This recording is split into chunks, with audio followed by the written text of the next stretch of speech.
Qui est le personnage qui va battre et tuer Shanks dans la saga finale de One Piece? Pour commencer, je pense qu'on est tous d'accord pour dire que Shanks ne restera pas en vie jusqu'à la fin de One Piece, et ce car son statut dans l'œuvre rend sa mort obligatoire. Maintenant, la question est de savoir qui le tuera. Eh bien, le principal candidat, c'est Barbe Noire, mais personnellement, je n'y crois pas une seule seconde, et ce pour deux raisons. Premièrement, on sait que le haki est supérieur au fruit du démon, et que le haki transcende tout, et Shanks est littéralement l'incarnation même du haki. Il possède incontestablement le haki le plus puissant de tout One Piece actuellement, et quant à Barbe Noire, c'est l'incarnation même des fruits du démon, car il en possède deux. Donc de ce fait, Shanks transcende littéralement Barbe Noire, il ne peut pas perdre.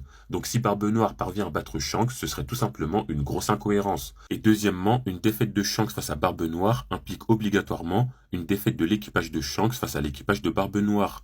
Or c'est formellement impossible. Et ce car Oda nous hype l'équipage de Shanks depuis plus de 20 ans, et jusqu'à présent on ne les a toujours pas vus combattre. Donc c'est pas possible que lors de leur premier et seul combat, ils perdent. Et franchement, on va pas se mentir, mais le scénario du Barbe Noire qui tue Shanks n'est clairement pas intéressant. Ce serait une déception pour tous les fans et surtout, c'est beaucoup trop prévisible. Et ce n'est pas dans le style d'Oda.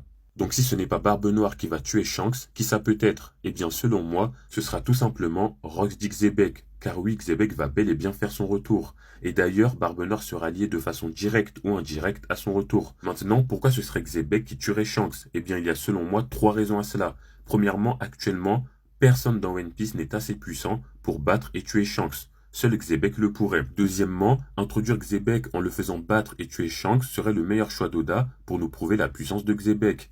Et enfin, troisièmement, la symbolique, car on sait que Shanks est l'héritier de Goldie Roger.